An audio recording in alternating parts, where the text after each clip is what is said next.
Simmer in Friesland en hoe. En die simmer wordt tropisch het weekend. Maar laten we beginnen met joen en vannacht. Staar gewoon begint de lucht meer en meer. En dat is zo vannacht in het waardgebied, in het noordwesten van de provincie, willen ze wat hele lichte ruim niet vallen kennen. Dat geldt voor letter in de nacht.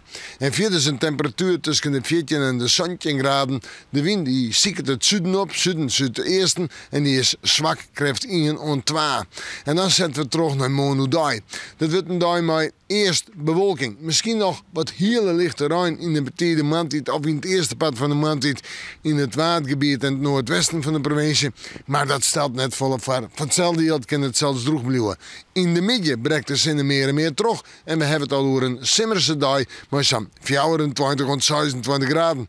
En de wind die komt uit het zuiden en zuidoosten is matig en vrij krachtig. De joentijd is warm al, met zo'n 22 graden. En dan zetten we terug naar het tropische weekend. 30 graden. En dat geldt over de provincie. Dus op plakken is het 31 of 22. Kust misschien 29. Maar heat is het wel. En de zin is er volop bij. En dan zetten we terug naar Snijn. Dat wordt een dag met zo'n 29 graden. Op plakken ik nog altijd in die tropische temperatuur van 30 of 31. Geldt vooral voor het oosten en het zuidoosten. En op Banje is het nog altijd volop simmerwarmte, maar zo'n 26 graden en flink wat zinnen. We maken morgen maar weer even in het waarschuwen.